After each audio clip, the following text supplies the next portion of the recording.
feu de brousse boo dëkkee par exemple capitale wala ci yenn dëkk yi da ngay foog ni amul feu de brousse et pourtant dëkk yu bëri na ay jafe-jafe yu ñuy am c'est à cause des feux de brousse on en parle ndax yi mu mën a indi ci ay gàllankoor ci wàllu wér-gu-yaram ak société Yacine. waaw li mu war a indi ci wàllu gàllankoor 19 juin 2019 am na benn feu de brousse bu mag a mag ci àdduna bi bu amoon Amazonie bu tiital àdduna ndax Amazonie dafa dugg France dugg Asie dugg ci bëri bokk ci li nga xam ne mooy un des poumons verts ci àdduna bi soo ñëwee si Sénégal nag dañuy gis ne tout le temps après période bi nga xamante ne mooy période bu mbay bi hivernage bi su jàllee rek période bi nga xam ne baykat yi dañuy war a jël récolter da ngay gis ne feu de brousse yi day bëri ba pare li muy détruire si ay espoir dafa bëri parce que nga bay ba pare sa bay yëpp lakk ci benn bis wala en quelques heures am na benn conflit d'éléments ak élément TFM boo xam ne defoon nañ ko fële benn CCD bu amoon ñu dem seetaan yi nan lay def waxtaane ko sur le plateau.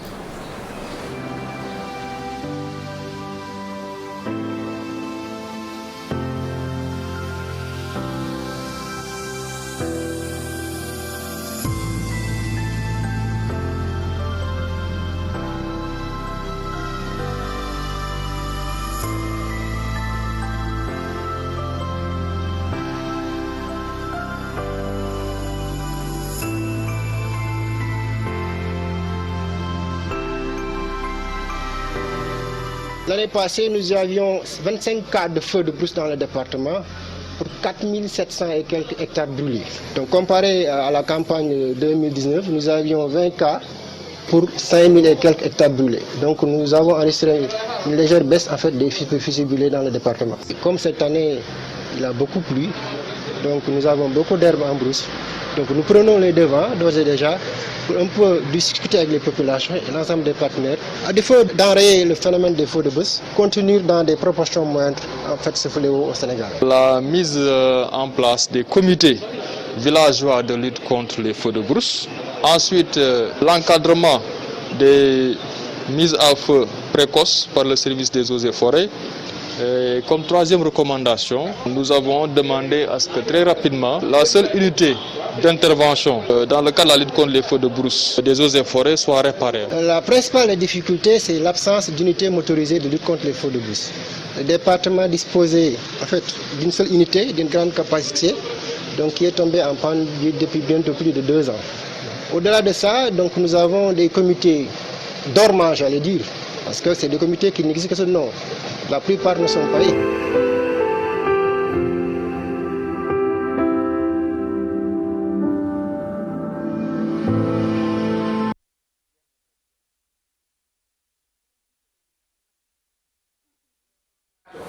waaw donc feu de brousse mooy sujet bi nga ñu indil tey Yacine. sujet boo xam ne sur le plan économique Bachar li muy yàq dafa bëri. ma wax la ci ren 5419 hectares lakkagum na ci milim réew.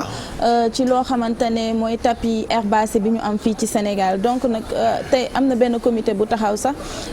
un peu partout dans les régions le ministre de l'environnement moo ngi ci doon wax la dernière fois ne dëkk bu ne fexe nañ ba teg fa benn comité de crise boo xamante ne mooy xool def campagne de sensibilisation si li nga xamante ne mooy feu de brousse yooyu le feu de brousse yi nag soo ko déggee bâche am na li ma doon wax mooy tey mbaykat yi parce que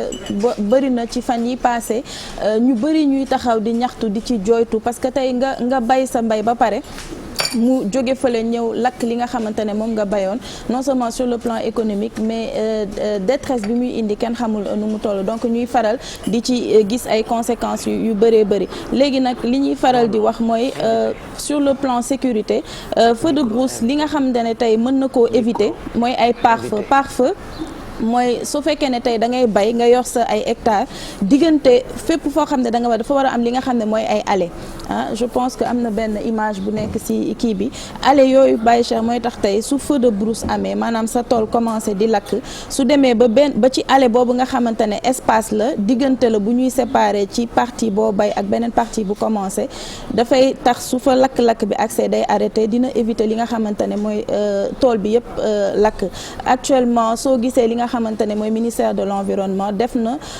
375 kilomètres de pare-feu loo xam ne jàppale na ko nit ñi ci àll bi pour ñu mën ko fa def ak 120 kilomètres de ceinture bi nag mooy lépp loo xamante ne àll bu jege fi nga xam ne dañ fa war a bayee dañ koy aménager de telle sorte que tey lakk-lakk bi su ñëwee ba foofu du fa àgg wala su jógee ci àll bi du agsi ci tool yi wala su jógee ci tool yi du agsi ci li nga xam ne mooy dëkkuwaay parce que parfois nga gis ay feux de brousse yoo xam ne day jógee ci fi ñuy bayee dem ba ci dëkkuwaay indi ay lorange soo gisee fële ca Tasmanie am na ci benn feu de brousse 3000 personnes yoo xam ne ñàkkoon nañ ci seen bakkan ak ay espèces yu bëree bëri léegi nag su ma ñëwee sur le plan de l'environnement ñëpp xam nañ ne feu de brousse dafay indi li nga xam ne mooy réchauffement climatique maanaam tàngoor gi day gën a bëri daaw yëgoon nañ ko ci Amazonie bi mu lakkee mais li muy indi en plus mooy taw yu fort yoo xamante ne tey baykat yi sax duñu mën a bay donc day indi li nga xamante ne mooy taw yu fort yoo xam ne te taw yooyu su ñëwee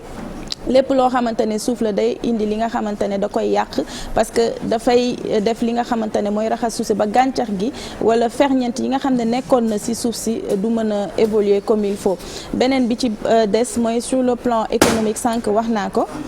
à chaque fois que mu am feu de brousse day am ay impact sur le plan économique sur le plan environnemental mooy effet de serre bi donc ñuy wax rek ñu bàyyi ci xel dans les régions